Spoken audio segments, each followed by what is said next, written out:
What could go wrong? Oh, a lot. Remember how when he printed it out? Let's call the Government and Operations Committee to order on this beautiful Monday, July 17th at 7:09. Roll call, please. Bongard? Here. Munn? Here. Gem? Here. Lencioni? Here. Petrilla? Here. Wirbal? Here. Besner? Here. Flakaitis? Here. Folks? Here. Weber's here. All right. First up, it's just information only on the video gaming statistics. Once again, that's information only. I need a motion and a second to approve the items for the omnibus vote. So moved. Moved by Lencioni. Second. Seconded by Petrilla. Roll call vote, please. Bongard? Yes. Munn? Yes. Gem? Yes. Lencioni? Yes. Petrilla? Yes. Wirbal? Yes. Besner? Yes. Flakaitis? Yes. Folks? Yes. All right, motion carries. Next up, we have a presentation by Chief Keegan in regards to E1 liquor license applications for Alta Brewing and Kitchen. Go ahead, Chief. Thank you. This is in reference to the Chicagoland Tour de Cure taking place on August 12, 2023 at the Potawatomi Park. This appeared earlier this evening at Liquor Control in advance with a favorable recommendation. Alter Beer is going to provide one free drink ticket to each participant. Right now it's estimated, this is a cycle race, to be between 200 and 300 cyclists. We're still working out the route with the organizer, which is Chicago Race Management. This benefits American Diabetes Association. They are going to have on-site security, and then of course Alter will provide the Bassett-trained servers. There is representatives from both entities here to answer any questions that either of you might have, or of course I could do so as well. Any questions? Go ahead, Brian. Yeah, just a quick question. Is the Park District involved in this in any way, or? They're obviously providing the park space, and they're working with the event organizer. But as far as a sponsorship, I don't believe so. I was just curious. It's okay. And this was approved by their board as far as the alcohol piece of it. Any other questions? No. Looking for a motion. So moved. Second. Moved by Besser, seconded by Petrilla. Roll call, please. Bongard? Yes. Munn? Yes. Gem? Yes. Lencioni? Yes. Petrilla? Yes. Wirbal? Yes. Besner? Yes. Flakaitis? Yes. Folks? Yes. Thank you. Motion carries. Next up, we have a presentation regarding a Class 1 temporary liquor license and road closure for St. Patrick's Church for September 9th, 2023. Go ahead, Chief. Thank you, Alderperson Weber. So this is similar to the last event. It's sponsored by Pollyanna Brewery. They'll provide both alcohol and servers for the event, Bassett trained, of course. The event organizer, which is St. Patrick's Church, will provide security. This is going to have Cedar Street closed in front of the church. They'll incorporate Lincoln Park into the event. Alcohol will only be consumed in the tent, which is going to be between the school and the preschool and the church itself. There'll be food trucks out for the event, and then the church will also serve bratwurst. The event organizer or myself can answer any questions that you might have. Move for approval. Any questions? Oh, sorry. Moved by Petrilla, seconded by Lencioni. Roll call, please. Bongard? Yes. Munn? Yes. Gem? Yes. Lencioni? Yes. Petrilla? Yes. Wirbal? Yes. Besner? Yes. Flakaitis? Yes. Folks? Yes. Thank you. Motion carries. Next up, item 5C, recommendation to approve a resolution to execute a school resource officer agreement with Community Unit District 303. Go ahead, Chief. Thank you, Mr. Weber. So this is a 3-year contract that provides school resource officers in both high schools, east and north, and in both middle schools, Thompson and Redling. This is a practice that's been in place for many years. The elements of the contract are pretty similar to previous years with a few exceptions. We did include some language to incorporate body cameras, which is going to be state mandated by 1/1/25, and we're in the process of fulfilling that obligation as we speak. Reciprocal reporting is still in place. That's an agreement we have with the district to share information, similar to some of those programs that I brought before you for your review. We do bill the school district at 70% of the officer's benefits and salary, or 176 school days out of 260 work days. This was negotiated with the school district. They're taking it to their board, I believe, next week, and I can answer any questions that you might have. Go ahead, Brian. What's the methodology for how you have one officer at each school. Correct. How does that get decided? So it's not, we need 2 or we need 3. Is it just standard? We've budgeted for 1 at each, but, with the size of the school and, thinking about one person and that traffic going through. Sure. It's a good question. They help one another, and they're all assigned as investigators. So not only do the school resource officers function in that capacity, but they also help out investigations and vice versa. So if there's a concern at a specific school, they can obviously pool their resources and work together. But as far as the staffing in and of itself, that's what we've done through the years, and it seems to be a model that's pretty similar in other Chicagoland suburbs. The district is happy with that placement. There is some cost sharing, obviously. We reap the benefit of the officers when they're not in the schools. They're assigned to other duties. So this summer, for instance, they all work patrol duties because we were shorthanded due to some staffing issues. Go ahead, Paul. Yeah, that was my question, is about budget. They take care of the budget. The school district takes care of the budget for the cost of these officers while they're on doing their duties in the schools. Is that correct? Or Yeah, so on a 2,080-hour work schedule, which is what most of us work at 52 weeks a year, if you're working 5 days a week, that incorporates 260 shifts. We add the school days, which is 176, and it comes out to just under 70%. So we pass along those costs, benefits, and salary to the school district. So that's borne by the district. That's great. Go ahead, Jamie. Can you explain what reciprocal reporting means? Yeah, so a reciprocal reporting is really a confidentiality agreement that both the city and the police department shares with the school district. So, for instance, if a database from the school district needs to be accessed to notify a parent, our school resource officer can do that. Conversely, if there's an element that we need to notify the school district upon, let's say a student has some behavior issues or contact with the police department outside of school hours, we can then report that. I'll use an athlete as an example. There's a code of conduct they sign. Let's say that athlete has a concern with the police department off of school hours, maybe on a weekend. We can report that to the school district, and then conversely, we need to access maybe a database to contact the parent, we can do that as well. Thank you, Chief. Chief, in regards to the body cameras, footage that would be recorded of, say, like the juveniles, if someone wanted to FOIA that, like, how does that work? Is it recording all the time? Or? Yeah, private conversations that aren't really law enforcement encounters, we would be exempt per the law from activating the camera. But let's say there was a law enforcement contact, hostile behavior, or maybe a issue that necessitated us to get involved. We would have to activate that camera just like we would on an encounter on a traffic stop, or let's say at a call for service.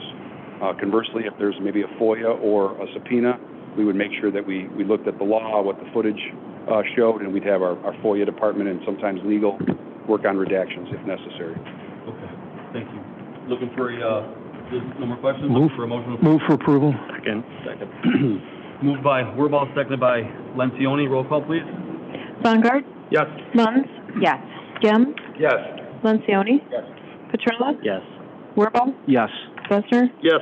Zulkaitis? Yes. Folks? Yes.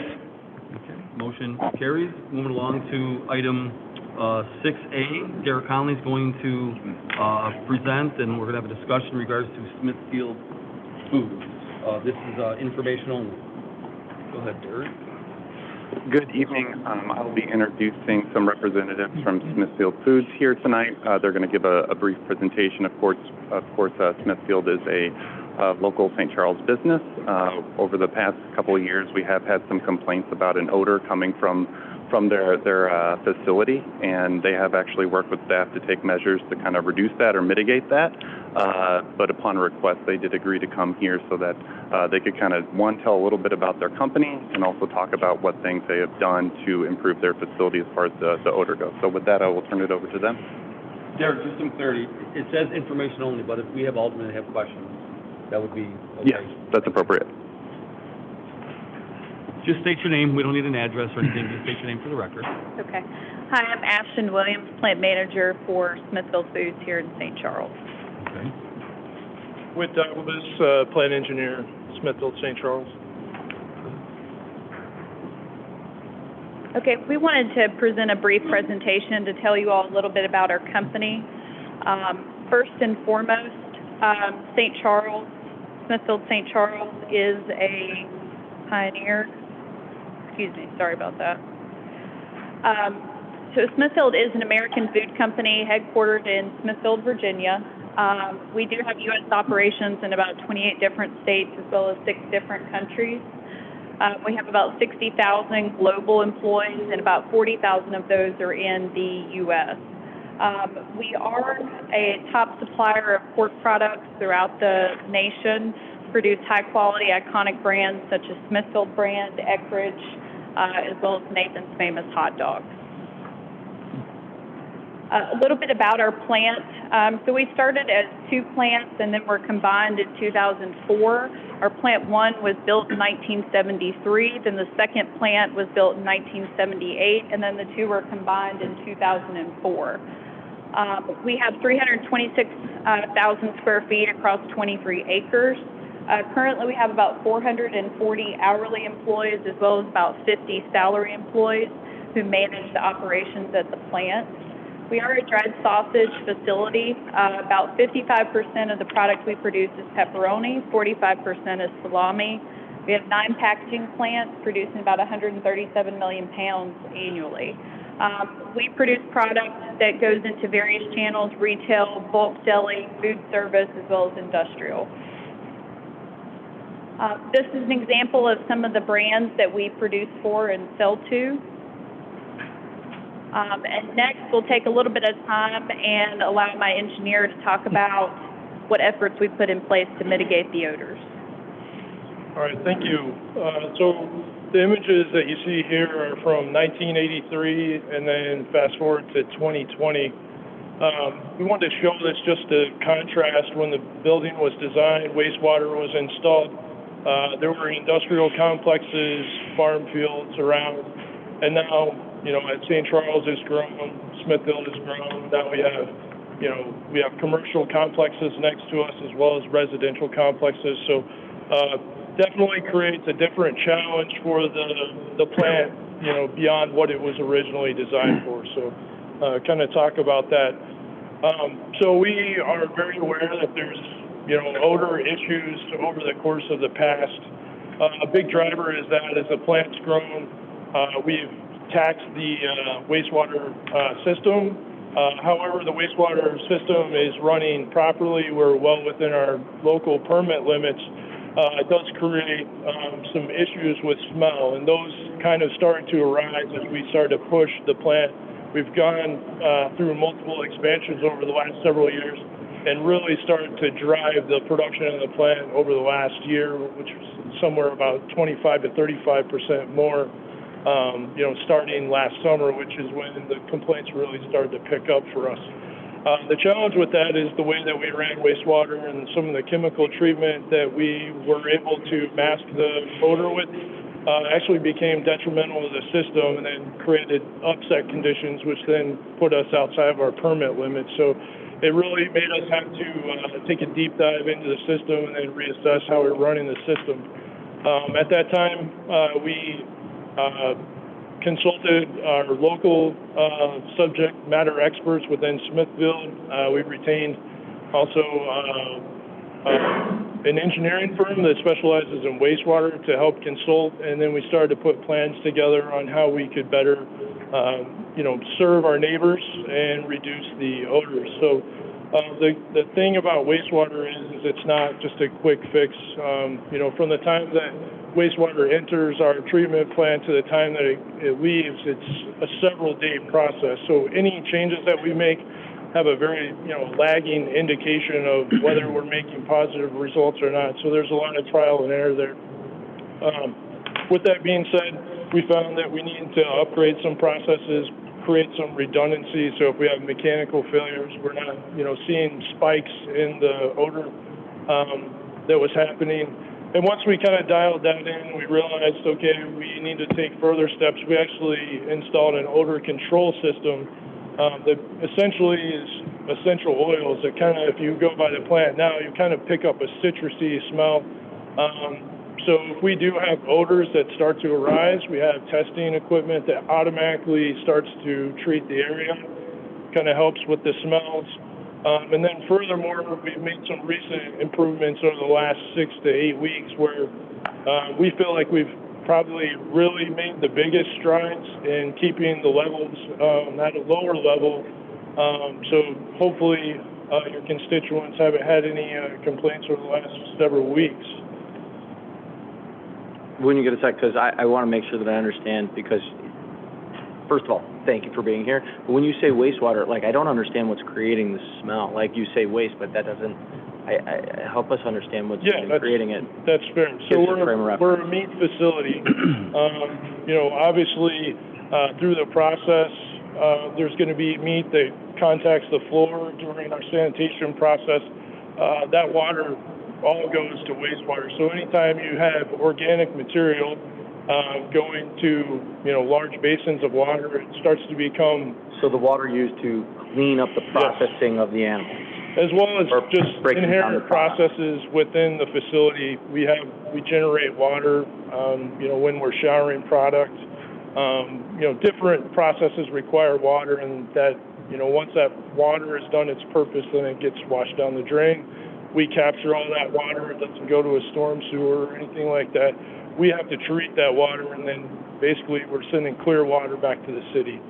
There's no organic solids or very low organic solids in that water. So we're doing all the work that, you know, say residential folks, when they send that water, the city does that. We're doing that prior to sending that back to the city. So that's a huge haul for us. We process several thousands of gallons of water a day.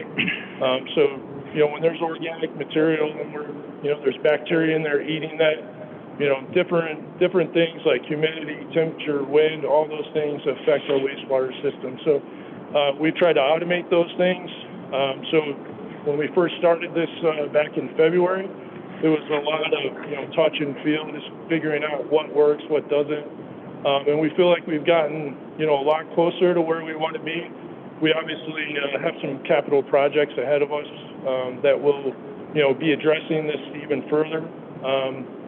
But we feel like we're in a pretty good state today. As I said, we have monitoring equipment. We've seen our levels, you know, are almost, you know, 80% lower than we were 6 to 8 weeks ago. So we'll keep monitoring that. I will say we are a wastewater treatment facility, so there will be times if we have, you know, torrential downpours or 40 or 50 mile an hour winds, you know, we'll do our best. But there could be situations where if you're right next to the facility, you could pick up the smell, but you won't smell it. Where, you know, we do a lot of business with St.Charles hardware, you know, always in there talking, hey, how's this smell in here? And they're going to tell us if they're not happy with it. So we haven't had those complaints lately. Work closely with the IEPA as well on complaints, trying to map out where the complaints are coming. So if we can try to direct our efforts to those particular areas that may be problem areas. Sir, the complaints aren't coming from the businesses, they're coming from our constituents. And they're coming from the residents, mainly in Ward 1 and mainly in Ward 2. It's something that myself, Alderman Salkaitis, Alderman Munns, Alderman Baumgart have dealt with really on a weekly basis here. It's wonderful to hear that things are sounding like they're moving in the right direction, because I'd say probably since the year has turned, I'll guess once or twice a week from where I'm living, I can smell something as a resident I should not be able to smell. And the problem is, it's not just my area, it's further down in the ward. In November, you guys came here and said you'd have it remedied in about 6 to 8 weeks. And we're about 25 weeks past that time. Yeah. And that's very disappointing, because you got residents who can't go out on a summer night and enjoy their back patio based on the odor and the scent that's coming. And again, it's wonderful. You're saying we're getting closer. What I'd really like to see, so there'd be something to give our residents from the resident point of view, is somehow in writing the plan of what is happening. Not, well, we're getting closer, well, we're fine-tuning. Specifically, we're going to want what you are doing and what you are fine-tuning at this point. I think that's really important, because my fear is for our constituents, property value is going to become an issue. People are not going to want to move into the area because of the issue. And again, it's not something that's picked up on a 40 or 50 mile an hour wind day. It's something that's picked up just about every day.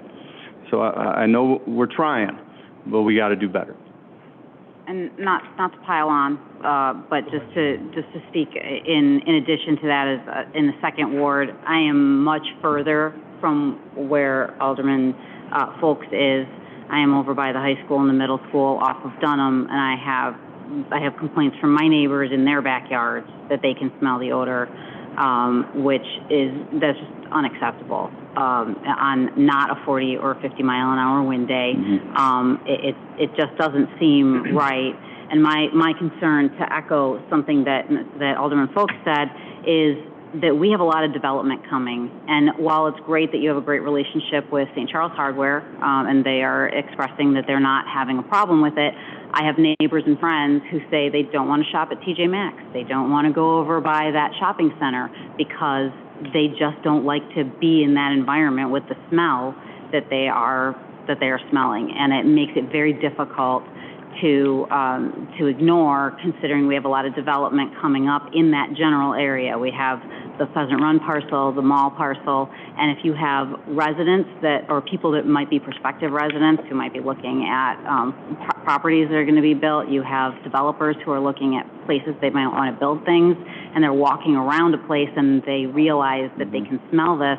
That is going to directly impact their desire to invest in that area, and that concerns me as a representative of this ward. Agree. Go ahead, Ron. So I appreciate you coming. It's obviously not a fun conversation, but can we go back a little bit? I don't know if I missed it. What is the cause that seems like, I've lived on the east side 15 years, and it seems more pronounced in the last couple of years? And is there something, a change in process? You guys are doing a ton with mitigation, which is great, but has there been a change with the process or things that have caused this to be more pronounced?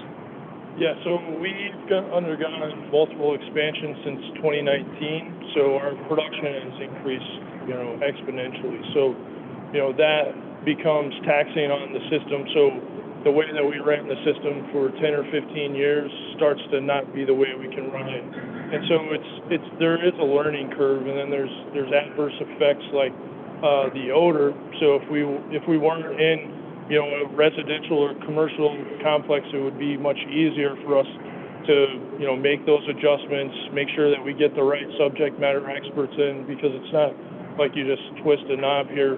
There's certain factors that play a big part in our decision making, and so we have to make very fine adjustments. As I said, it kind of can really throw off the entire equilibrium. So in the past, we could use a solution that's basically bleach, and we could mask the smell. However, at the amounts that we would need to dose, it would actually start to kill off the bacteria that actually does all the work. And so that's the challenge, is then now we're not complying, and the facility shut down. So there's a balancing act there. We understand that. The odor has been one of our number one priorities. We address it every day. We're monitoring it. Previously we weren't doing all the testing. We didn't have the H2S monitors, which is basically what monitors the smell. We've gone as far as changing the different directions. As I said, we have valves, so if the levels start to open up, or we start, adding more odor control, or that used to be a manual, some guy with a bucket going up, filling it up, open the valve, and that was in February when we let the city know that we were putting these things in. But there's a lot of things that we didn't understand at that time. The dosing rates that we were told would work, weren't even close. So a very significant investment in the amount of treatment that has to take place. Like I said, it's a learning curve, and I know 2 months, 3 months ago, it was challenging. We thought we'd have a breakthrough, and then next thing you know, the next week, another challenge arises. We go a couple weeks without a complaint, then we pick up another one, and so had to go back to the drawing board. So it's something that we're talking about every day. We hire a specific person just to manage that area, which is not something that, we ever had. So we're making significant strides to try to be the best neighbors that we can be. Make sure that odor control is our number one priority for you know, our neighbors.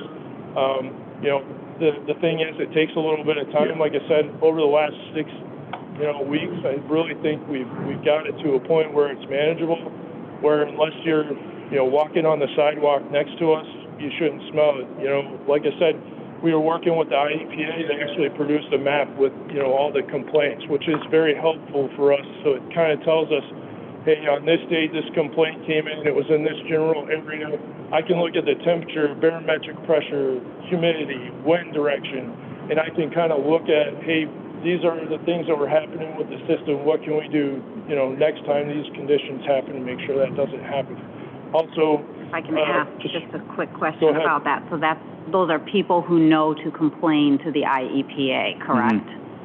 Not people who complain on Facebook, who come to city council, who email the mayor's office, et cetera. Yes, and I understand that. If the more data that we have would be better, but we're using all the data points that we possibly can use to try to, you know, optimize our system and make sure that we're addressing it. It's not every single day, so it's much easier to address a problem that happens, you know, every single day. Right. But when you have, you know, different fluctuations and different, you know, conditions, it makes it a little bit harder to troubleshoot. And, you know, really, you know, I know that the city council is asking us to eliminate it 100%, and that's what we're trying to do. So, I guess I would like to just see more communication, whether that comes through Heather McGuire or what we could get either on a weekly, or you guys would be up for coming back periodically to tell us how the plans you're having in place are progressing. You know, we understand it is that work in progress, but I think there's a lot of times we feel like some of us are in the dark. And we know you're not hiding. Please, we do understand that. But it would be nice to have some more updates just to give to our residents. It would also be nice if there was somewhere, and maybe there is, that if our residents do have a complaint, who to pass them along to at Smithfield directly so you can get this data you are looking for to help with those smells. Go ahead, Ron. Thank you for being in St. Charles all these years. I remember when the plant was built first time. Last week I was driving at Kirk and Main Street. I think it was Wednesday. I had closed the window. It was really bad. It's not every day. I drive that road several times a day, 5 days a week. But last week, for some reason, I don't know, it was in the morning sometime, but it was really bad. Just please try to handle this, because we do get complaints. I'd appreciate it. We would appreciate it. Go ahead, Ryan. Yeah, so I think the important thing from my perspective is just understanding the why. You know, you guys are doing a ton to address it. You guys are here. I couldn't be more appreciative. I think that the question that some of us are running into is what is going on? And production is up. You know, we're expanding as we're growing, which is what we talk a lot about up here. And the impact that Smithfield has in St. Charles, knowing they're growing and their plants, working with that, that's helpful. That's something that when residents talk to us, it doesn't change, some of the concerns, and you guys are working on that, but us being able to connect the dots as to why, this is happening, that gives people a little bit of, I want to say, comfort or understanding of, hey, I understand and we're working through it. So it's really difficult for me to go into all the details in this particular forum. I guess what I would ask, and we've hosted many folks from the city, from the public works, as well as, from the administration, is I welcome folks to come and visit. So if any member of the council would like to come over the next few weeks, I would gladly accept that, and we can do a tour, and so you guys can actually physically see, what we're doing. It'll be a lot easier for me to explain if you can kind of see the process and what we're doing at St. Charles, get a tour of the facility just to kind of understand the process, because people drive by this giant building and it's hard to understand. There's people that think we slaughter pigs there, and we don't do anything close to that there. So I would invite you folks to come out, and we would love to have you and love to show you around and show you where we're at, what we're doing, and what our plans are. This forum is a little bit difficult to do. Chair Weber, if I can jump in real quick too. I'm hearing 3 points that maybe might be helpful, which is certainly scheduling that tour with any of the city council members, but perhaps we can issue a contact point for any complaints to Smithfield, and we can make sure to get that out to the public. We can work with the representatives from Smithfield on giving us perhaps monthly updates on where they are in the process, as well as rescheduling a meeting if the issue is not resolved and have them come present again to City Council for any follow-up discussion that's necessary. Yes. Thank you. Paul, you have a question? Yeah, I just wanted to, since we're talking chair perspective, that strikes me, and I appreciate that it's you're growing, which is great. I love that you're here in St. Charles, and I love that you have a terrific history, and I want that to be a great history. There's a couple things, when I hear them, then concern me, and I'm glad that you're doing well and you're trying to catch the system up, but you guys do have a responsibility to catch the system up. I mean, we would be the same way if we were building houses that we didn't have capacity for in our wastewater treatment. And I know that that's a process, but the thing that makes me the most afraid in this situation is we talk about making sure that everybody knows how to complain. I don't want that.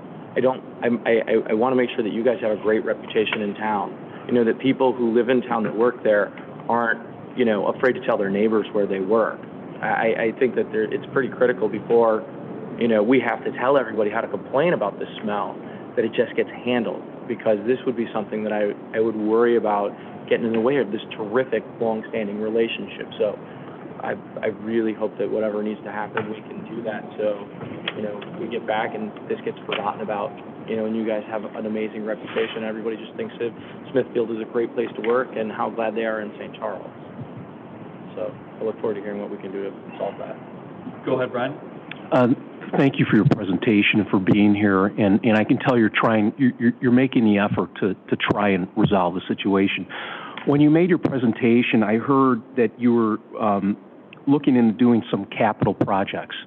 Is that something that would resolve this issue? Because obviously if your productivity's increased, I think you set up around 35%. Are the capital projects needed to address the productivity increase? Yes. I mean, it's also just to, get the system up to a state-of-the-art system. Obviously, the system was built, in the, early 80s. There's been investments there. However, we see that there's a need for larger investments, and one of the key pieces is the odor control. So that is a piece of that, yes. Is there a timeline on that? Is it like a year or 2 years? Do you have any sort of timeline on that investment? So, I don't want to speak in absolutes, Sure. but within, the 24, 25, obviously budgets are a big thing, and, we have also timing is a big thing just based on, our system has to run all the time, and so if we take the system down, it can take almost, a week to bring it back up. So basically just kind of that scheduling challenge that we have there as well. So, 24, 25 is what we're targeting. We just had a big meeting this last week with vendors as well as the engineering consulting group out at the facility for 2 days going over this. So, I know, there's not a lot of money in the bank right now with, folks here as we explain, our plan, but there is significant amounts of work being done and a lot of improvements being made, behind the scenes as well. Okay, and then one more question, I'm done. Are there other facilities in different locations that are experiencing the same issue? And if so, were they mitigated by some sort of investment, or is it just the age of the facility that is really contributing to this? It's kind of just a little bit of everything. It's a matter of just making sure that we, try to improve the process as we grow. There's obviously things that, you can't foresee. Wastewater is not an exact science. There's a lot of different variables from, the washdown chemicals, the change in the composition of the equipment, the amount of water that's used, all of those things, you can make, calculations, but however, until you get into the real time and just the different flows that happen throughout the days, that can really change things significantly. So each wastewater system is unique in itself. We couldn't just take, the St. Charles wastewater system in the city and plug it in over there and have the same results. So it would be similar, but we would, have to react a little differently. So that's why we brought in a lot of folks from within our other facilities.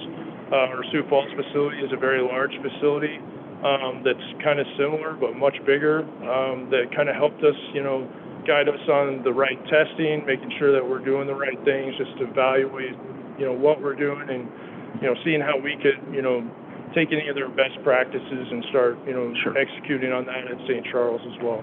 Okay, thank you.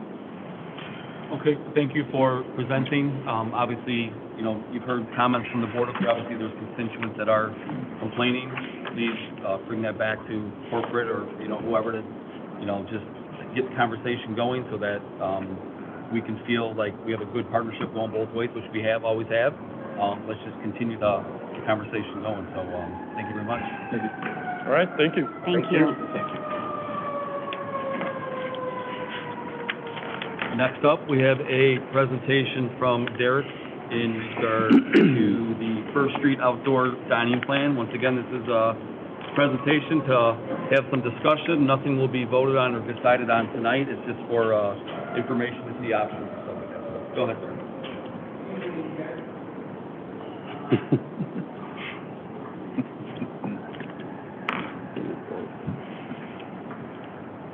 Good evening. 1 second while I get my presentation loaded here.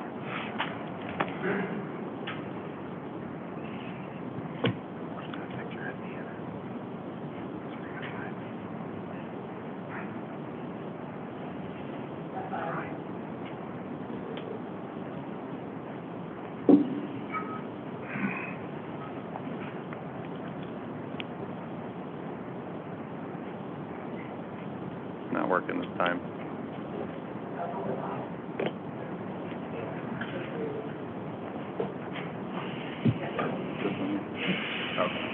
Sorry about that. Good evening. Staff would like to discuss the 2024 First Street Outdoor Dining Plan. Of course, we do have a lot of big changes happening on First Street this year with the plaza currently under construction. You can see here the photo. This was actually just taken a couple hours ago, so that's the latest photo of the construction out there. Back in April earlier this year, the city did approve the 2023 Outdoor Dining Plan, which of course was a little bit different because of the construction. At the time of that passage, council did direct staff that they would like to see more of a long-term solution for outdoor dining, just because it's such a big deal and things have changed over the past couple of years with COVID. For the discussion tonight, and again, this is only for discussion,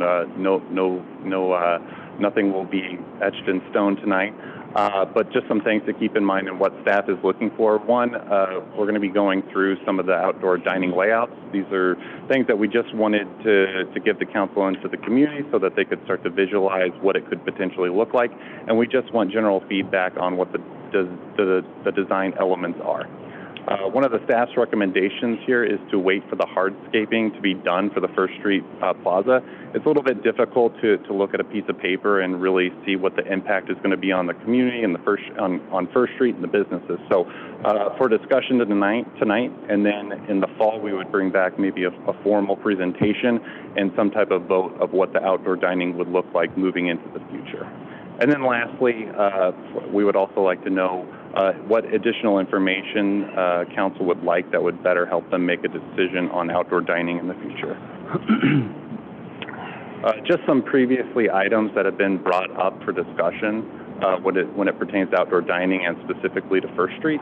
Accessibility in and around the plaza, space for residents while they're not dining, while they may just be walking around or eating ice cream, things like that. Small city-sponsored events, things or other activities that we could have. Aesthetic improvements, and what I mean by this is fencing, signage, how do we create a cohesive environment for the downtown area on First Street with outdoor dining, and then reasonable fees. I think it's expected that when this were to move forward, that staff would be re-looking at what we are charging for the outdoor dining space. Things have changed since COVID. I know some communities have done away with outdoor dining. Some have stuck with it and probably re-looked at what they are charging for those spaces. There was one item that I specifically did want to bring up and get feedback on, and this would be ADA access outside of the parking deck. The top photo that I have there, you can see the two red boxes. Basically, as you are leaving the parking deck, either through the elevator or through the First Street entrance, we do have a lot of outdoor dining there, and if you were coming out there, you're immediately met with some stairs. You know, this area wasn't originally designed for outdoor dining, but it is a great use of that space. Unfortunately, if someone cannot use the stairs, they may not know where to go, and actually the appropriate route right now would be going through GMIA's outdoor dining space, which is possible. However, if it's a crowded night, it's really hard to do so. So it makes it very difficult to go across the plaza to, say, McNally's or Zaza's or Small Cakes or some of those other businesses. Public Works has been working on a temporary solution that hopefully will go in this week. You can see the bottom photo there is a photo of what is essentially a temporary ramp. We're hoping to have that installed this week, and that will kind of temporarily relieve the situation for this outdoor dining period. What the question from staff is maybe more of a permanent solution on whether we want to engage with our architect for the plaza to maybe have them look at these stairs and see is there a way to fit a ramp in there. Of course, ADA access will improve whenever construction is completed and people can come down First Street. But if you are parking at the top of the deck and your plan is to come down the elevator, that really doesn't help you. So staff would at least like to look and see what the possibilities would be and what the costs would be associated for a project like that. Within the packet, I did provide two layouts. These are not recommendations that are coming from staff. It's, again, just really to kind of give council and the community an idea of what outdoor dining would look like. And if we were to use outdoor dining, how much public space would still be open. Just kind of flipping between layout 1 and layout 2 here, really the difference comes down to Zaza's and McNally's and how we and how those two interact with each other and with the outdoor dining space. Zaza's does, I'll go into more detail, Zaza's does have the ability to go a little bit more on First Street, but we'll get into the reasons why that's not optimal for them. Going to start out on the other side with Alter Brewing, and I'm actually going to go through winter only. So we do have outdoor dining permits for both the winter and for the summer. We know that Alter has done a big investment in the globes. I have a photo there that they usually sit out there during the winter session, and it's great for Alter, and I think it's great for downtown St. Charles. These add character to the downtown, and of course, adds outdoor dining experience during the wintertime. Alter, they would like to continue to utilize these in front of the building, which would be on the north side of their building, but that would only be for the winter. We did look at potentially moving them over onto the First Street side. What you can see on the drawings there very lightly is that there are some obstacles over on that side. One, you do have some grading issues, but you also do have string lighting that is over there. So it would be difficult to get them to all fit in there and kind of make sense. And then you also have some street lighting as well. Moving to the summer session, but staying in the same location, we do have La Mesa and Alter Brewing. They would both be doing something very similar that would be proposed. So originally, both of them were kind of to the north of their existing businesses, and then they would be allowed to kind of flip down towards First Street. So you can kind of see there the blue would be Alter's, and then the orange would be La Mesa's. Those are tables that are put in there, the squares and the circles.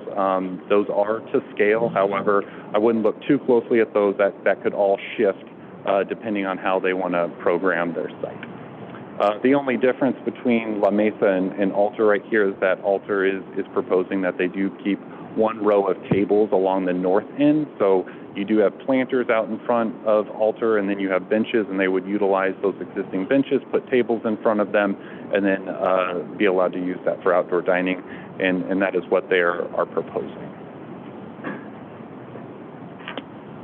Flipping over to the existing plaza space, we have layout 1, layout 2. This is just a zoomed-in version of what you already saw. So in both versions, GMIA has the same allotted space, and this is actually what they use today.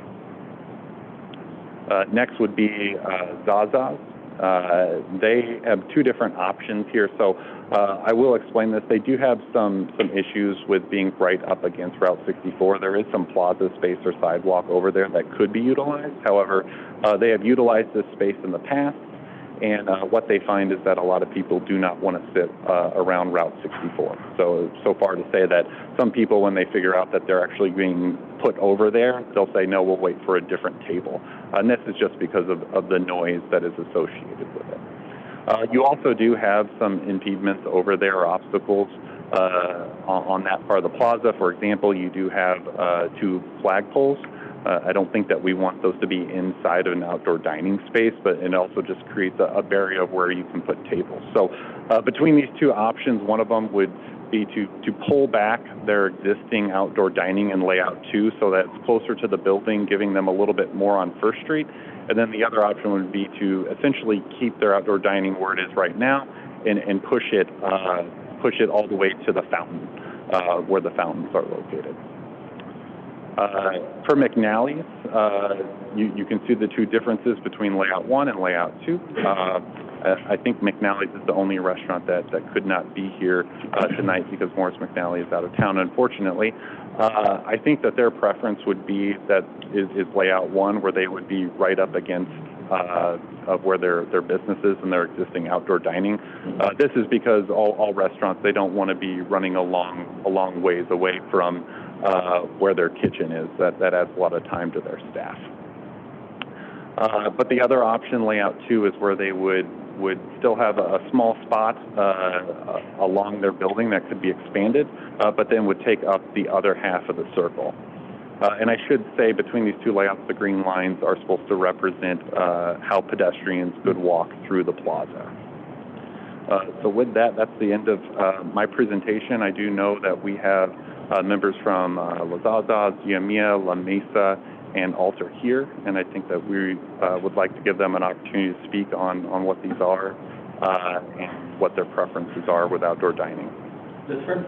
Yeah. So before I do questions, I'll let each restaurant or representative of the restaurant just come up and just kind of, now that they've seen it, I think it'd be good for us to hear some of their feedback. So, Chairman, before we get started, I have to, for the record, say this is the first time I'm going to be talking about anything that's included in a TIF, where I was formerly associated with a property, formerly the Blue Goose.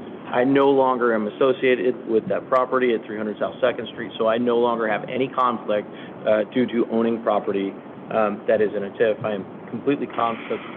welcome to the discussion. Ken, did you want to start off? Did you want to, if you don't have to, if you don't want to?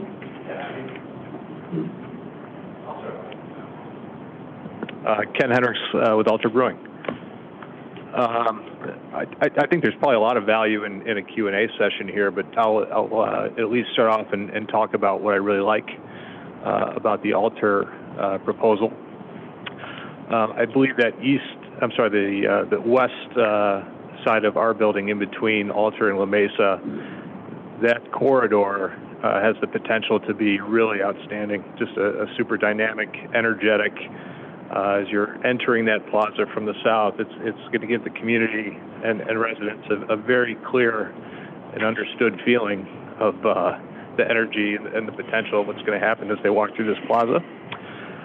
Alter historically has had 34 feet from the building to our north that sat some tables on the north. I think that's the best outdoor dining seating for the community because it incorporates the riverscape and the cityscape and that really connection to the river. So with that in mind, we wanted to have some continuity, energy, service, etc., between that western main permitted area wrapping around just a sliver now, not the previous 34 feet going north. This would be, what do we calculate, about 8, 10 north of those benches. But again, to keep some of that continuity, Wrapping North also have patrons and guests and community with outdoor dining access to that riverscape, and then mirroring that on the northeast as it wraps to the east side of our building and would connect with the leased patio that we also operate. So that's the mindset on why we think it's desirable. I think you started with the slide of the alpenglobes. We don't need to go back there. It's exactly what we've done in the past. We could bring those in a little closer to the building, but given that what previously was the hole that's now filled in and programmed and developed, I think we're actually more than tripling the square footage, surrounding where those globes were. So I think those will look very in place as they have in the past. Ken, do you have a door on the west side of your building to serve those? No, do you have to do something with that? If we're going to go forward with this plan, we're going to put a door there. Okay. There's just no way to service that area efficiently without it. Yeah, and that's where the timing really comes in. Furniture, we would upgrade furniture now that this idea is going to be semi, long-standing. We're still looking at 24, 40 weeks on some furniture lead times. Obviously, we would have a small construction project and taking out windows and putting in doors. So once decisions are made, there's still a lot of work to be done before spring, summer next season. Any questions for Ken? No? Thank you very much. Thank you. Dino, do you want to come up and say anything about either layout? Did you?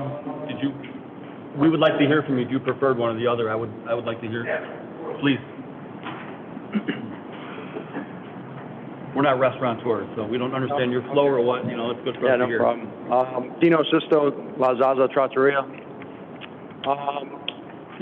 Looking at the two layouts, the main thing, like Derek said, is we would like something on the south side of the building, primarily. That's really what is kind of taken off this whole patio space, I think, in that west side plaza, is kind of that mix and mingle between all four restaurants over there. So really, like Derek said as well, on First Street by North Avenue, we have semis coming down that street going over the speed limit. We have motorcycles going down between us and the Baker Hotel, revving up their engines. It's just really important to us to have the plaza that we have now, because it's time and time again, we bring people that way, they want to go on the other side. They bring people that way. Unfortunately, we don't have the river view, and probably we'll have less river view on that side as well. So I don't know if that's going to be a pull for many people to be sitting on that side. So that's really what we'd like is this layout one. Tito, you have correct me if I'm wrong, I'm trying to picture where layout one would end right now. You kind of have a natural, like a landscape bed that kind of ends, right? So people can't walk through? Well, right now we're up to the wall, right? We're up to the fountains. Right. So, yeah, there's nothing, our front door's on an island. I always say we're like in a cul-de-sac, but we're all the way back there. So we have so many problems right now with people going through our middle door on our south side, even trying to get in on our north side door, which is causing a lot of issues. We have a million signs up, but nobody seems to understand because maybe you're not from the area or whatnot. So people, are coming in already aggravated, and that's not something that we want. We're there to give them a great experience and a nice night out, and it's really been detrimental to the business. I'd say we're about 25% down from years past. It's tough. So, going forward, we want to see everything kind of work together and be thought about ahead of time, because even like the fountains, and I've heard maybe grumblings that don't mean much, but to take out those fountains, if we're going to do that, we have to plan for that now and not later. Like Ken said, with the outdoor patio furniture, right now we're kind of like mishmash 3 different patio sets out there just to, get the space that we need and cover the ground that we have. But we'd like to kind of make that purchase and that investment and understand the entire space that we're going to be working with. And, with all the changes that have gone on with First Street and the downtown area, which is great, it would nice to have something that's a little more final, just to prepare for that and to have a really good plan going forward for the restaurants is detrimental, I think. So, yeah, the only thing I'll say, we just want that south side more than we want the east. And the last thing I'll say is those flagpoles. I spoke with Derek about it briefly. We are planning to reinvest in the building, and we would like to do a second floor bar, a rooftop bar with a patio and such. Those flags would be blowing right in our faces, essentially. So we would like for you guys to kind of look into putting those somewhere else. Ideally for us, I know probably the planters and everything else was a thought of, like for signage and whatnot, or hopefully it is, that it's not going to block anyone's signage throughout the plaza or any of the businesses. So those flags might be in a pretty bad spot if we were to reinvest in that property. So something to think about. Also, because it's down the road, we don't want to put those down and be asking you guys, a year from now or whatnot to take them out and put them somewhere else. So that's pretty much it. Thank you. Go ahead, Ron. Was there discussion about removing the fountain? Is that what I heard? No, I haven't heard. I haven't heard anything about removing the fountain. No, I just heard of people just thinking about maybe next step of, do we need the fountains? Yes, we need the fountain. That's part of the public amenity there. No, is the fountain. I'm not taking out the fountain. I'm not sure. I just heard people talking. Okay, well, I don't know where that came from, but I'm kind of surprised with that. Okay, thank you. Well, there was just problems with kids falling in, or there's dead birds in there, and there's been issues in that sense where it's not safe sometimes for the city as well. I don't know if everybody's heard about that or not. That's all news to me, but. That is? Yeah. Yes, it is. It could be a hazard. No one's ever told me anything about it. And even in the wintertime, it's just not the most desirable thing to look at as well. No. I just want to address that. I have heard some of the other businesses talk about the fountains and I kind of the obstacle. So not to say that is something that we're actively looking at right now, but it is a complaint that has happened. I won't support removing the fountain. Bob, go ahead for La Mesa, correct? Correct. Hi, Bob Rasmussen, 10 Illinois Street. First and foremost, I think staff has had a couple meetings with all of us over the last 2 months. They've done a great job keeping us informed. They'll probably tell you we're all very frustrated. We're down about 25% as well. La Mesa is the fourth restaurant in that space since I built the building. The restaurants have always struggled until COVID hit, and we got the outdoor dining. And then we basically lose money for 6 months, and then we try to make it back up in the summer. So we're in a tough situation this year. We're going to lose money all year, and that's just a reality. We get it. We're very happy that we're moving forward. I am very happy with the plan that we've done here. I was against some of it originally because I like the synergy in the plaza. But I think, as Ken said tonight, the synergy that Alter and La Mesa can have walking down First Street, I think, is a significant addition to our outdoor dining plan. Opening up the fountains, and I'm a big, strong proponent of the fountains because any great piazza has a fountain, so we can't lose that and keep that in mind. And if there ever is a discussion to not have that fountain, please discuss it with the people that first created it and understand the reasons why it was brought there. There were many, many discussions over a period of years. And I think the plaza as it exists now, when we minimize some of the dining in there, will be a very special place for many people to go.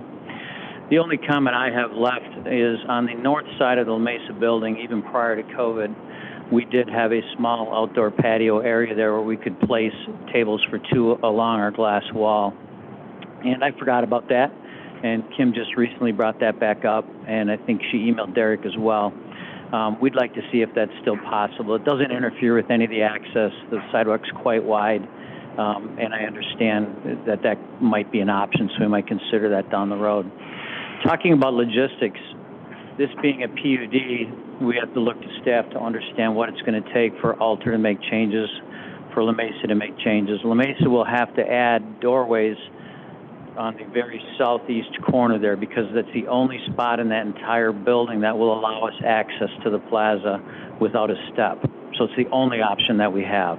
That's why when we came up with this plan, it was the best plan. But to add those doors, we're talking about a significant cost and probably a 4 to 6 month lead time. Well, if we have to go through the PUD process with a small amendment that's going to take another month or two, we need to decide tonight to be ready next April. But logically, we need some time. So let's look at that whole process. Are there ways for us to expedite it through planning and zoning in the building department to somehow get through the PUD process and the amendments required there? And if there's any way for this council to make a final decision sometime maybe in November, that would give us time to order the doors and the appropriate materials that are going to be required to make this change so that we can hit the ground running in April or May of 2024 and have a very successful year next year and make this area what we all want it to be. So those would be my only requests. But thank you very much for your consideration and everything you've done. Bob, I got a question. You were talking about the fountains, and I just heard something new about the fountains, and you seem to have some information about why the fountains are important. I'd love to hear that. I don't want to make the fountains a big discussion point, but... Well, back in the day, we had a very significant partner in the project. His name was Mark Nauer, and he designed that entire plaza building. And when we designed this plaza, we obviously had no intention of outdoor dining, knuckleheads that we were. COVID created it, and away we went. And now it's a very successful thing for all of our residents in St. Charles. But when they put the fountains in, the concept was to create water coming down the hill, if you will, from the west, heading to the river. We were supposed to have another fountain over there where the circle is to complete that, and water ends up in the river. That was kind of the concept. And the basic logic of Mark Nauer at the time, which I think he did a tremendous job designing that plaza and everything that's there. To jump a little, I forgot to talk about the ramp. The ramp has always been a challenge because in front of GMEA, that is the handicap access. It no longer will work. So when Derek and Russ spoke about the ramp and what's going to be required to make that more of an ADA accessible spot, I think the city needs to embark on that procedure and get that ball rolling, because it'll really make that plaza more useful to, many, many people coming down the elevator. Coming down First Street, into the new plaza area, walking down the middle works, but the elevator is not there. The elevator's over there, and that's where everybody parks. So, but anyhow, Paul, that was a logic that Mark had when he created that fountain, to create water coming down the hill, if you will, stopping there and then going to the next spot, and down it comes. But again, I ask everybody to look at any successful plaza or over in Europe, any piazza. There's a fountain in every one, I think, everywhere I've been. So keep that in your consideration. And we can keep them clean. They are safe. So, and we've been eating and dining around it for 4 years now, so we're pretty used to that, so. And Bob, did you say you were in favor of layout 1? Yes, I'm in favor of that. I would like to at least have the opportunity to discuss a little bit of table along the north side of La Mesa. Sure. But from the entire concept, and I spent a decent amount of time with Russ and Derek over the last couple of months talking about all the restaurants here, I think they've landed on a really good concept that meets everybody's needs. Ken, Dino Sr., Dino Jr., Morris. I've talked to Brian Go-Away from GMEA multiple times. I'm having breakfast with him in the morning. He's very happy with what's going on, and actually his restaurant continues to do quite well. So. Thank you, Bob. Thank you. I'm going to just kind of get some input. Is it okay if I start with you, Ron? Just kind of work around and just kind of... Looks pretty good. Derek? I mean... Oh, there is. Okay, there you go. I'm Jim with GMEA. Layout 1 and layout 2 are identical for us, which is identical to what it is now, which has been working very well for us. So we have no comments, literally. But thank you. Thank you, Jim. Thank you. Okay. Ron, go ahead. As Derek stated before, looks good, but until we can actually see thank you, can we see exactly what the plaza looks like, at least some basic idea what the layout is, it's still kind of hard to picture it, in my opinion. And I want to make sure we have, it was built as a public plaza, not necessarily 3/4 full of restaurant and chairs. That was the whole concept of it back then. And Bob's right, we never thought about outdoor dining back then, but we still had in mind as a public plaza. I want to make sure we don't take up most of the space with restaurants. I have no problem with some of it, but, and I'm not, water features, I will vote no to remove that. I don't think there's been any discussion about. No, but I was surprised that came up. So you're in support of the outdoor dining, you just kind of want to see definitely supportive of how it's outdoor gonna dining. look with some of the things built up. Oh, definitely, I'm definitely in support of it. I have no problem with it. Beautiful. I just don't want to get out of hand. Sure. Mark, do you have a comment? Right? Yeah, you know, my comment, look at, what I really appreciate is the clear pathway that somebody can get from one side to the other all the way through. I think that's really important. I think in the past that's been a really big struggle sometimes if you were trying to make your way from Alter to get to Froyo. Sometimes you wound up in McNally's and you didn't know how. So I think it's great that there's now a clear path. One thing, and I don't know if this is part of this, looking at these areas, I know they are going to be fenced off based on the businesses. I'm wondering if there is some way the fencing can be the same throughout, where it can be a little bit more aesthetically pleasing, so it doesn't look basically like a flea market there every weekend. With the amount of work that's going into this with the millions of dollars, I think it would be nice to see some uniformity with that. I do understand Ron's comment with the fountain. I do understand that. I just think everything has got to be open for discussion on the table. If for some reason they think it's a good idea to remove them, I'd like to hear why. Not necessarily saying that's how I would absolutely vote, but I'd like just to hear why. If they think that's best for the movement of the plaza, because this is an area I'd like to see people moving back and forth freely, and getting to these restaurants easily, and helping these restaurants this past year that have really, really suffered. So what we can do to help them, I think, is important. And I really appreciate the work that's gone into these layouts and the representatives being here tonight. Thank you. Ryan, did you have a comment? No, I think it's a good start. Okay. Jamie, is there anything you wanted to say? Yeah, just to add on to what Alderman Folks said about the uniformity, I think that if we have some standards for what we have as far as uniformity on the fencing and maybe even if there are umbrellas or some kind of continuity with tables, chairs, et cetera, so that there is some sort of, maybe not uniform, but a contiguous look so that there isn't a mishmash sort of feel within the plaza. It would be nice if staff could maybe look into working with the businesses on something like that. So there's a consistent feel in the plaza, so it feels like a one plaza. That would be great. And the safety aspect of the fountains is a concern, as well as just the egress in and out of the plaza. If it would potentially make for more public space for seating or for coming in and out of there, it would be something, I think, for us to explore as far as what could potentially be done with those fountains. Mr. Lencioni? Thank you. I think it's a good start. I love that we're open to outdoor dining. I think that this is a terrific use of the space. The residents think it's a terrific use. You can see in the success that the restaurants are having. I think it's great. And Bob, I appreciate your comments because you were integral to building all this. But when I think about anything, we didn't build these spaces thinking about outdoor dining, and now we know it's a good idea. So, as Mark said, whatever we need to do to make this the most functional, I think it should all be on the table, because I think about what we're doing here. We've got this incredibly valuable public space. So one of the things that's going to be important is, this is very valuable space. We need to get the rent right, so we're not favoring some businesses over other businesses. That's important, just because it's, we're, as the public, they're foregoing using this space, and I want to see as much space possible that a family who's not going out to lunch can still enjoy this space. I'm looking for balance, and because if you take a look, we got half a semicircle, okay, kind of shoehorned in. The space wasn't built for what we're using it for. It's fine.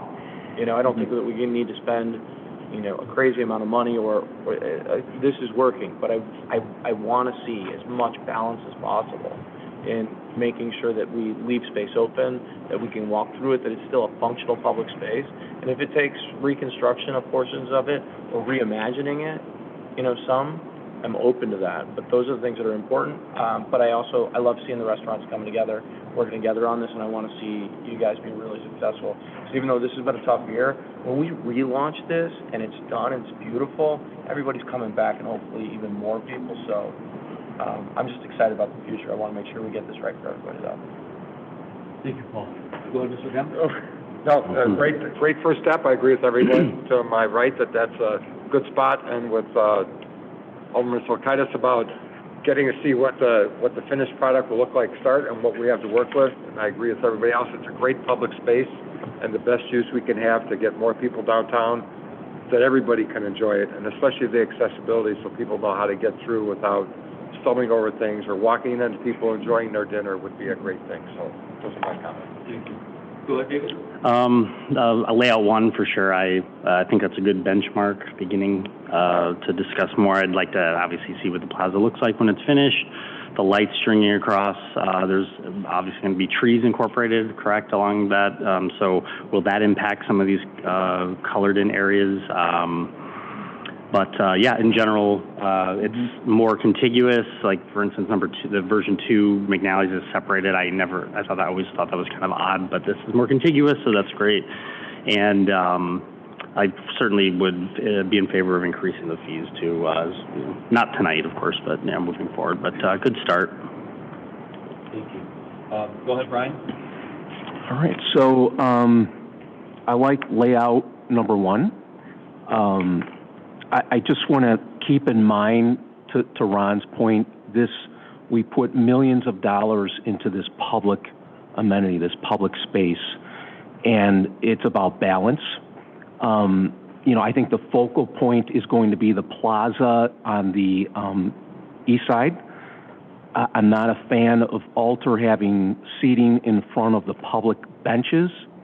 I'd like to see that all some continuity with that, with it flowing all the way out. For any sort of city event, whether it's a farmer's market, an arts and crafts show, whatever it may be. So I would like all of that space just open all the way out to the street. I love the idea of both Alter and La Mesa on First Street. I think that's very cool. I like that. It creates an experience. For the most part, I like this. One thing I will say is I do support exploring the accessibility with ADA with that. I think that's very important that everybody has accessibility to get to where they need to be and enjoy it just like everyone else. So I support that completely. I would like to see, like everyone else says, some uniformity with fencing, and I just want to keep in mind that I know we're not deciding anything tonight, we're just making comments on it, but whatever it is in the future, whatever we decide, it's going to be pretty tough taking it back, considering what we went through a few months ago. So I want to be very measured in what we're doing, because once you give it, it's very hard to get it back. So I love the idea of outdoor dining. I support it fully. I just want to make sure that plaza is the center point for public use, public amenity. The people in this community paid for it with a lot of tax dollars. So overall, I like layout number 1. Fees certainly need to increase. I don't know what that formula is going to be based on. I don't think it necessarily should be based on comparatives with other communities. Every community is different. So whatever that formula is, you can figure that out. So that's where I'm at on it. More thoughts to come in the future as we go through this. So. Thank you, Brian. Go ahead, Ed. Thank you. I do like layout 1. The public pathways are contiguous.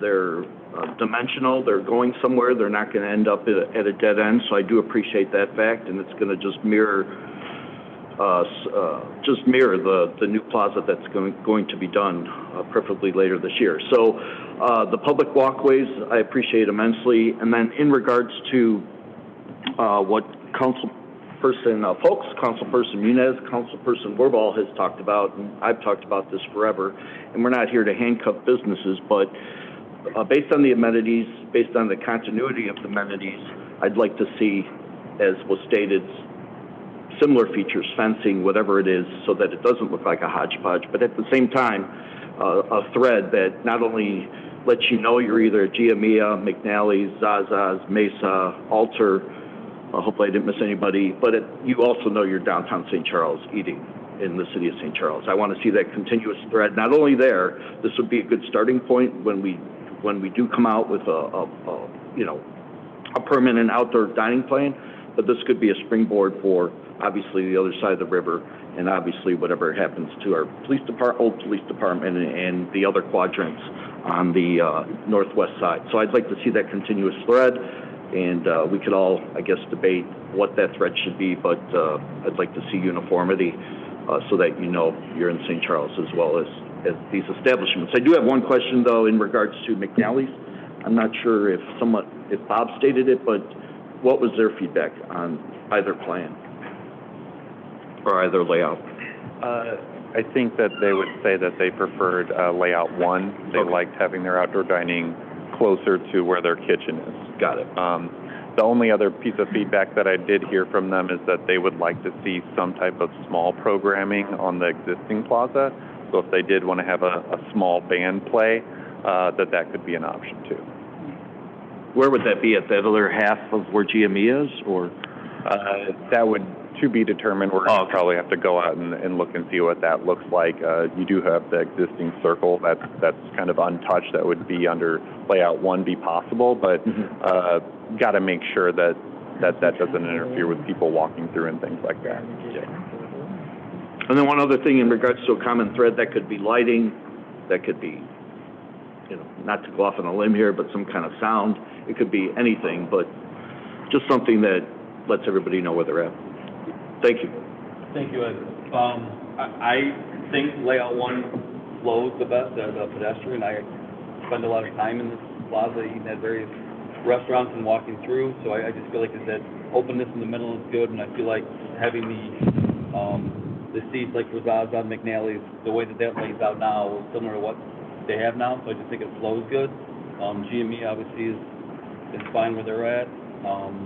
Continuity of the fencing I think is important, like Ed said too, like I don't want to handcuff anyone as far as like, if they're going to have different umbrellas, I think they'll kind of look good, it'll separate a little bit, but I also think too that the patio furniture that is being used, maybe we have some kind of standards. Obviously everyone's going to have to make an investment in it, but I don't want to see picnic benches at one place and then gold plated chairs at another. I think there should be some kind of a standard. Not everyone has to be identical, but just some kind of standard to make sure that the material that's being used is sturdy, looks good, is uniform.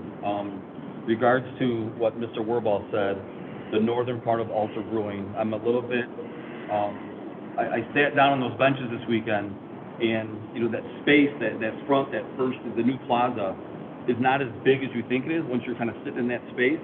Obviously, it's hard to tell until everything gets in there, so I feel like it's even going to get more congested once everything gets in there. But, in regards to, like, Alter having to put in the door as well as La Mesa, if there's things that we have to kind of get in motion so that they can plan for a 2-week, I don't know how many things we can wait to get in there before we decide on some of the stuff. So, I don't know if it's September, October, November, like, there is probably a window that it makes sense, right? Yeah. That's where I'm.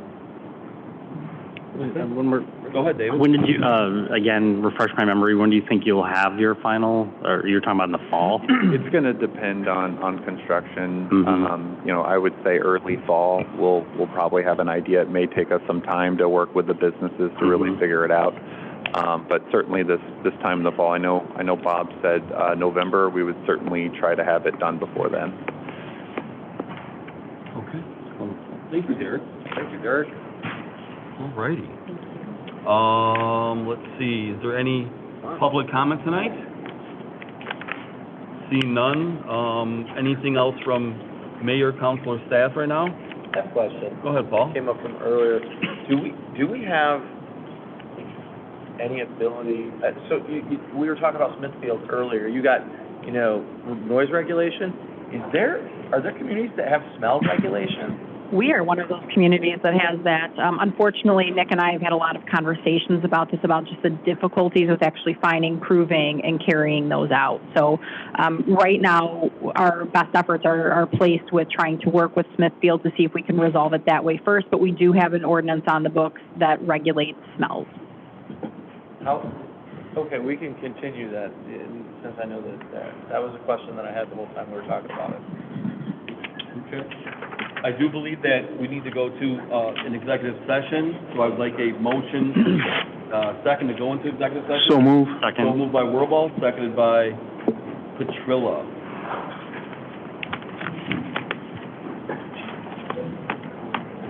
Fast. This is gonna be some sort of... We're running. We're pushing.